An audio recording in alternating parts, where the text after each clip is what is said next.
Hey guys, it's Sonia, and in this video we will discuss conditionals. A conditional or an if-else statement is a statement that runs a certain block of code if and only if a condition is met. The keyword signaling a conditional statement is if. There is also an option for executing blocks of code if a different condition is met or if the condition is not met. The syntax for an if statement is this: the keyword if, followed by a condition and then a colon. The colon signals the start of the lines of code that should be executed if the condition is met. The next few lines consist of the code that should run if the condition is met. All of the lines of code that make up this block should be indented, similar to a function. If a line isn't indented, it isn't considered to be a part of the conditional block of code, and it will be run whether the condition is met or not. Now let's talk about the condition.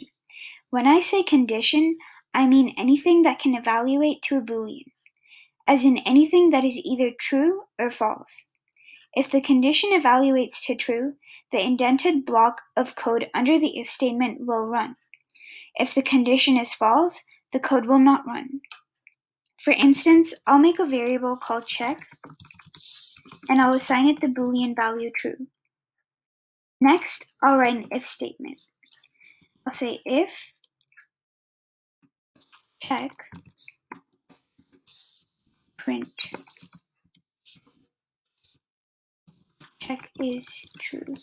And gotta make that a string.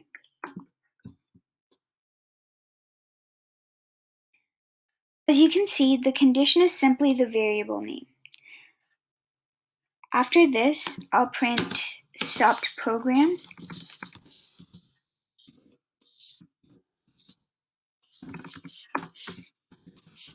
And notice how this isn't indented, so it's going to run no matter what. Basically, this line of code will only run if check is true, and this line of code will run, again, no matter what. If I run this, we see that both the lines are going to be printed. Both of the lines are printed. If I change the value of check to false and run it again, only the second line prints. This is because the conditional block has been skipped over, since the condition wasn't met, as in it didn't evaluate to true. The condition could be any Boolean value, not just a variable. I could simply type true for the condition, but that's not very useful. You want a condition that's concrete but variable, as in it could be either true or false depending on the circumstance. I could also use a Boolean expression. For example, I could say if 2 is equal to 3, which we know is false. So when I run this, again, only the second print statement will run. I could even use a string Boolean expression and say if animal, we'll say animal in lowercase is greater than animal.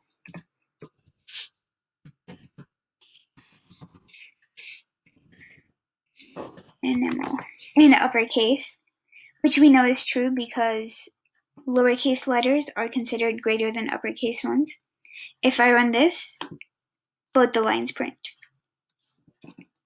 I could even use a Boolean string test method that returns a Boolean value. Okay, I'll make a new cell for this. I'll create a new variable called phone number, and I'll make it take input from the user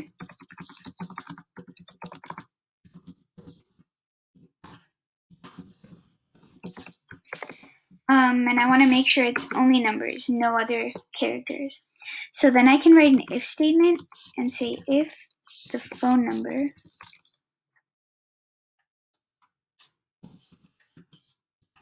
and I want to put not in front of it. So if the phone number is not a digit, it's not consisting only of digits, then print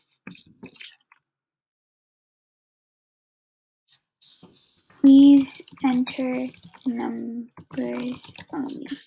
Notice how I use the not keyword here because not is also associated with Booleans.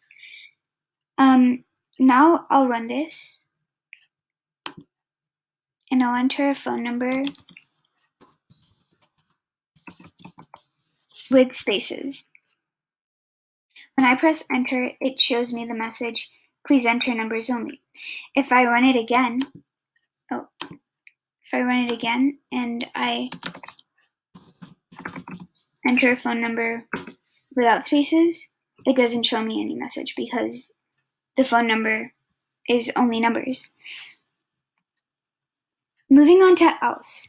The else statement is used after an if, and you can't have an else without an if. Else is used to execute another set of lines if the first condition is not met. In this example, I can add an else line, and it's the same syntax. I'll show you how that works. So I'll say else. It's the same syntax. As you can see, there's a colon, and we're going to have to make sure the block of code is indented, just without a condition this time. I'll say print, you'll be receiving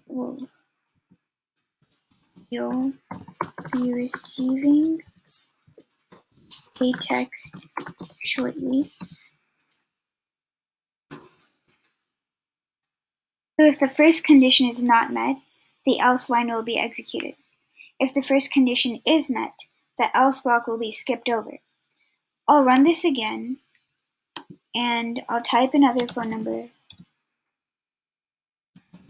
without spaces, and it says you'll be receiving text shortly, which is what you would have expected. Okay, what if there were 3 possible scenarios? For example, say on a report card, if someone gets an A, you want to print, you got an A, good job. If someone got a B or a C, you want to print that you pass. And if someone gets a score below 70, you want to print, sorry, come back for summer school. Here you can use elif. Elif stands for else if, and it lets you set 2 conditions. I'll show you how. First, we are going to make a user input variable called score. And again, we're asking the user for input, and we're going to ask the user to enter their score out of 100. Out of 100.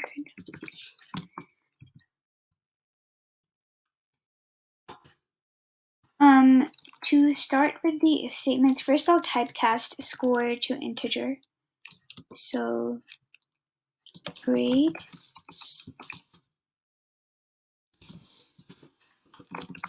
this makes score an integer type instead of a string type variable, so you can use grade to do the integer comparisons.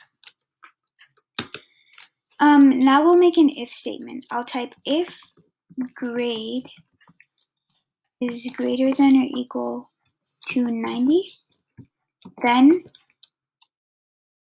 print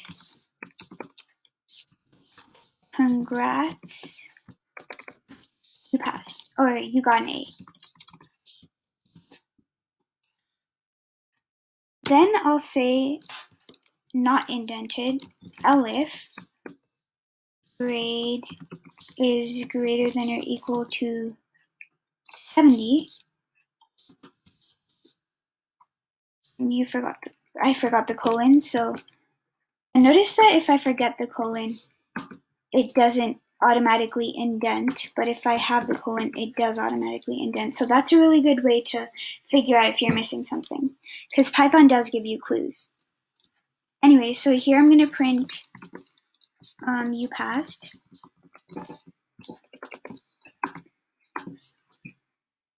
This print statement will execute when score is greater than or equal to 70. However, there is another condition that it meets. The else and else if means that it will only be executed if the first if statement is not run.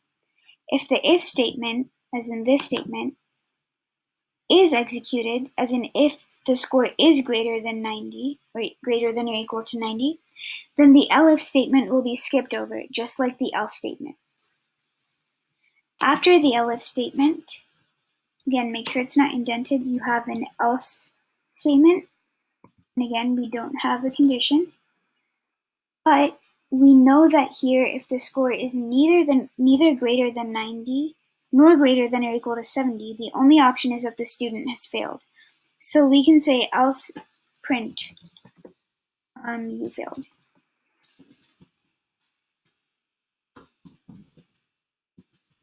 Come back for summer school. Okay, so now we're going to test it. So I'll run it, and when it asks for my score, I'll say I got a 95, which means I got an A, and that's exactly what it prints. I'll try running it again, and this time I'll say I got an 85, which should say that I passed, which is what it does, so that's good. And then the last condition we're going to test is failing, so I'll say I got a 60, and it tells me that I have to come back for summer school, which I really don't want to do, so I'm just going to scroll past that. Okay, that's it for today. Thank you for watching. Make sure to like this video and subscribe so you know when we post future videos. Yeah, see you next time.